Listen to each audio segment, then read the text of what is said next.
Hello दोस्तों, नमस्कार। मैं रोहित कुमार बिंद्रा आप सभी का बहुत बहुत स्वागत करते हैं हमारे और आपके यूट्यूब चैनल वाईफाई मनोरंजन स्टडी में। दोस्तों, आज के इस वीडियो में इंग्लिश ग्रामर पढ़ाने वाला हूं। और दोस्तों, इंग्लिश ग्रामर में मैं आपको टेंस पढ़ा रहा था, ठीक है दोस्तों। और प्रेजेंट टेंस का मैं आपको पढ़ा रहा था दोस्तों, प्रेजेंट परफेक्ट कॉन्टिन्यूअस टेंस, ठीक है। यह पार्ट नंबर कौन सा होगा दोस्तों? पार्ट नंबर 49 होगा, ठीक है। तो आज की इस वीडियो में प्रेजेंट परफेक्ट कॉन्टिन्यूअस टेंस का इंट्रोगेटिव सेंटेंस पढ़ने वाले हैं, जो रूल नंबर दूसरा है, ठीक है। रूल नंबर हमने इससे पहले पार्ट में पढ़ा रखा, ठीक है। रूल नंबर दूसरा में हम लोग यही पढ़ेंगे दोस्तों, जब प्रश्नवाचक शब्द वाक्यों के बीच में आए तो अनुवाद बनाने का नियम। जब प्रश्नवाचक शब्द वाक्य के बीच में आएगा तो अनुवाद बनाने का नियम क्या है दोस्तों? ध्यान से देखिएगा। सूत्र ही होता है क्वेश्चन वर्ड, QW का मतलब क्वेश्चन वर्ड होता है। सहायक क्रिया लिखेंगे, फिर कर्ता, अगर नाट है तो नाट लिखेंगे, नाट के बाद बिन लिखते हैं। अगर वाक्य में नाट है तो नाट के बाद हमेशा बिन लिखेंगे। यदि वाक्य में नाट नहीं होगा, मतलब नहीं आएगा, तो वहां पर नाट नहीं लिखेंगे, ठीक है। फिर मुख्य क्रिया में ING जोड़ेंगे आप। कर्म, अन्य बातें, फिर सिंस या फार, लास्ट में क्वेश्चन मार्क का चिन्ह लगाएंगे। समझ में आ रही बात? तो ये आपके पूरे फार्मूले को रट्टा लगा लेना है, ठीक है मेरे भाई। तो प्रेजेंट परफेक्ट कॉन्टिन्यूअस टेंस का इंट्रोगेटिव सेंटेंस, ठीक है, का रूल नंबर या हमने दूसरा आपको पढ़ाने जा रहा हूँ। आपको ध्यान से देखना है। जब प्रश्नवाचक शब्द वाक्यों के बीच में आए तो अनुवाद बनाने का ये सूत्र होता है, ठीक है। अब दोस्तों, यहाँ पर देखिए, उदाहरण नंबर हमने पहला ले लिया, ठीक है। उदाहरण नंबर पहला क्या है, ध्यान से देखिएगा। बताते हैं, तुम 2 दिन से यहाँ क्या कर रहे हो, ठीक है। तो आप देखिए, यहाँ पर बीच में क्या है दोस्तों? प्रश्नवाचक शब्द बीच में है, तो इसकी अंग्रेजी लिखेंगे सबसे पहले। इसकी क्या लिखेंगे? अंग्रेजी। तो क्या का अंग्रेजी क्या होती है? वाट होती है। क्या होती है? वाट। तो यहाँ पर क्या लिखने वाले हैं दोस्तों? वाट, WHAT, वाट। अब देखिए, सूत्र से प्रश्नवाचक शब्द हमने लगा दिया। अब सहायक क्रिया अब होती है, तो 2 सहायक क्रिया, एक वचनकर्ता के लिए एज का प्रयोग करेंगे, बहुवचनकर्ता के लिए हैव का प्रयोग करते हैं, ठीक है। तो दोस्तों, यहाँ से देखिएगा, तुम बहुवचन है इसलिए यहाँ पर हैव लगाएंगे, हैव, ठीक है। सहायक क्रिया भी लगा दिए। इसके बाद कर्ता का नंबर है, तो इस पूरे वाक्य में कर्ता क्या है? तुम है, तो वाट हैव यू। समझ में आ रही बात? यू। इसके बाद नाट, इसमें देखिए नहीं है, क्या नहीं है तो छोड़ देंगे, बीन लिखेंगे। क्या लिखेंगे? बीन। मेरे भाई, यहाँ पर इस वाक्य में नहीं आया है, नहीं आया है ना, तो नाट नहीं लिखना, डायरेक्ट बीन लिखना, ठीक है। समझ में आ रही बात? अब मुख्य क्रिया, तो मुख्य क्रिया तो करना, डू माने क्या होता है? करना। यहाँ पर लिखेंगे डू, लेकिन ING जोड़ेंगे तो डूइंग हो जाएगा, ठीक है। अब दोस्तों, यहाँ की जो अंग्रेजी होती है, हियर होती है। क्या होती है? ये चाहिए यार, हियर। और 2 दिन से, तो 2 दिन से जो अंग्रेजी यहाँ पर समय दे रखा है, 2 दिन से, तो दोस्तों 2 दिन से की जो अंग्रेजी होगी, फॉर 2 डेज होगी। क्या होगी? For 2 days, TWDAYS, for 2 days, last में क्वेश्चन मार्क, ठीक है। तो तुम 2 दिन से यहाँ क्या कर रहे हो, इसकी अंग्रेजी आप क्या बनाएंगे दोस्तों? ध्यान से देखिएगा। इसकी अंग्रेजी बनेगी, what have you been doing here for 2 days, ठीक है। इसे नोट कर लीजिएगा अच्छे से। तो दोस्तों, उदाहरण नंबर दूसरा बताते हैं, ध्यान से देखिएगा।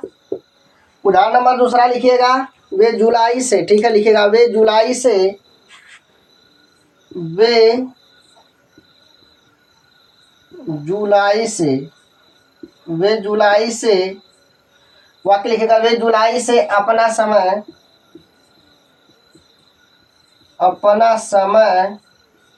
वे जुलाई से अपना समय नष्ट क्यों कर रहे हैं,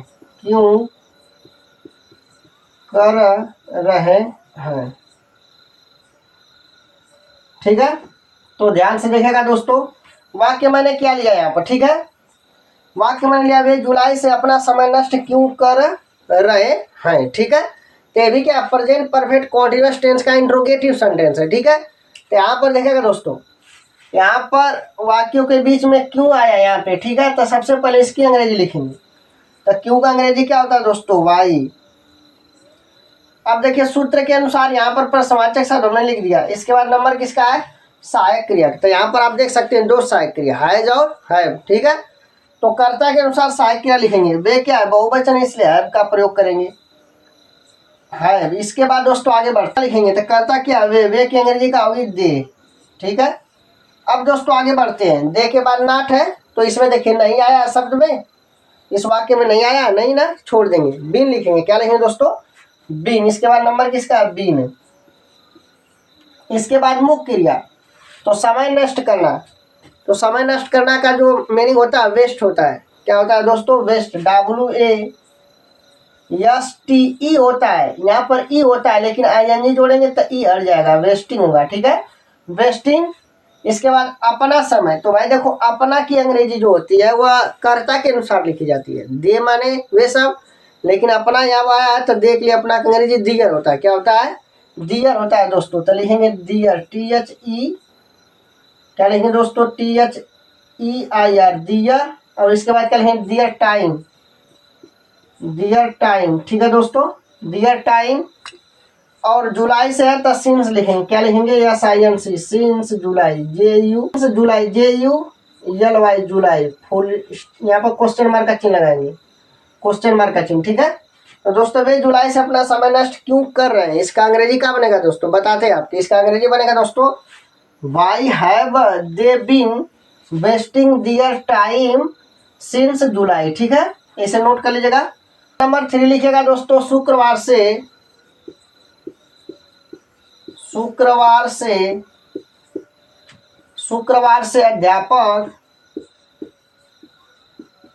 अध्यापक, ठीक है, शुक्रवार से अध्यापक कौन सी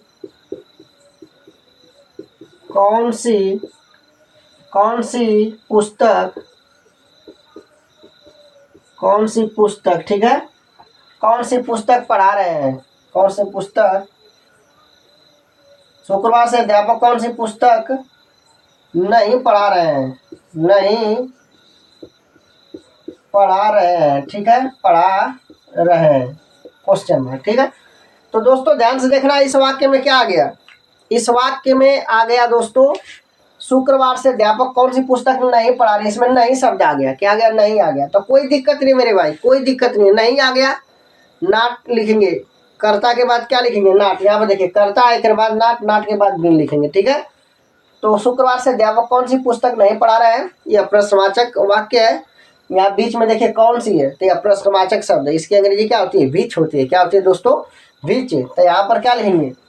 इसकी अंग्रेजी बनेंगे विच, WHIC, विच। और एक बात ध्यान रखना है दोस्तों, यह सब बताते हैं आपके, इसके साथ हम नाउन भी लिखते हैं, नाउन, ठीक है, नाउन इसके साथ लिखते हैं। पुस्तक है तो यहाँ पर पुस्तक का मीनिंग लिखेंगे बुक, विच बुक, ठीक है, विच बुक। इसके बाद दोस्तों ध्यान से देखिएगा, सहायक क्रिया क्या लेंगे? अध्यापक एक वचन है तो यहाँ पर हैज लेंगे, ठीक है, क्या लेंगे? हैज, विच बुक हैज, ठीक है दोस्तों। इसके बाद कर्ता, तो द टीचर लिखेंगे, द टीचर, TEACHER, टीचर। और इसके बाद सहायक के बाद कर्ता, कर्ता के बाद क्या आता है? नॉट, तो नॉट लिखेंगे। और फिर क्या है? बीन है तो बीन लिखेंगे आप, ठीक है। अब दोस्तों लास्ट में क्या है? लास्ट में यहाँ पर मुख्य क्रिया है। तो मुख्य क्रिया यहाँ क्या है?